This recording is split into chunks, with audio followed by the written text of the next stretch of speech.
Why Frank Sinatra, Steve McQueen, and Robert Mitchum almost starred in Dirty Harry.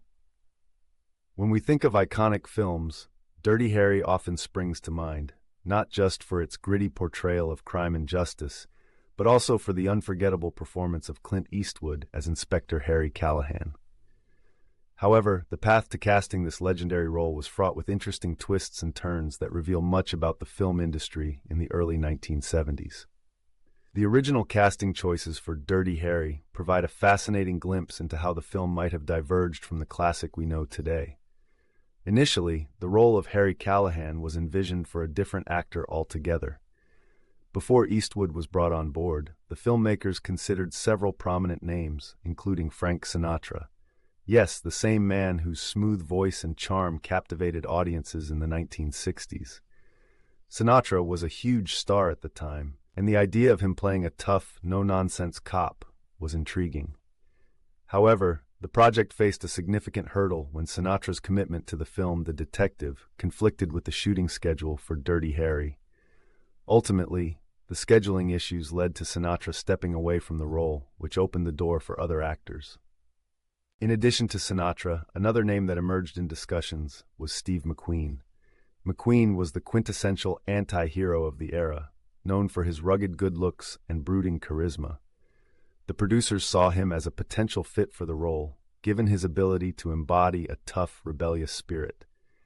However, McQueen had his own demands regarding the character's portrayal and the film's direction. He wanted more creative control, including the ability to shape Harry Callahan's personality to align with his own vision. The negotiations proved to be complicated, and ultimately, McQueen opted out, leaving the role vacant once again. With these high-profile actors stepping aside, the search for the right fit continued. The next name that surfaced was Robert Mitchum, a veteran actor with a long-standing reputation for playing gritty roles. Mitchum had a certain gravitas that could have brought a different flavor to Callahan, but he was also seen as too old for the character as envisioned by the filmmakers.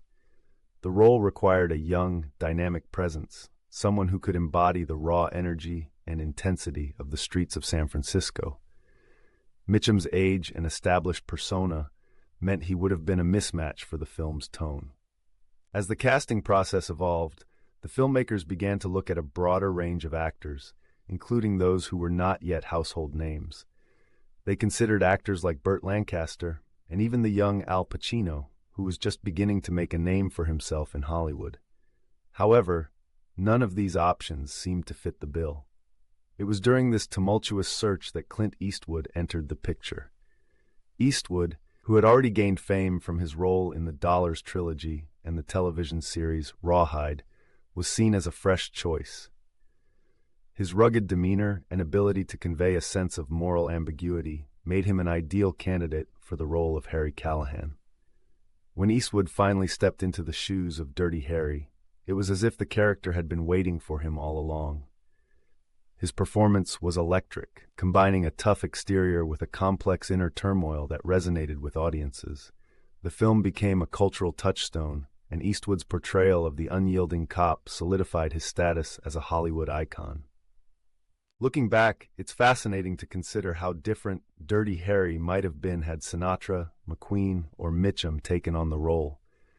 Each actor brought their own unique style and interpretation, which could have shifted the film's narrative and legacy entirely. Ultimately, Clint Eastwood's casting was not just a fortunate decision, it was a pivotal moment in cinematic history, reminding us that sometimes the stars align in unexpected ways.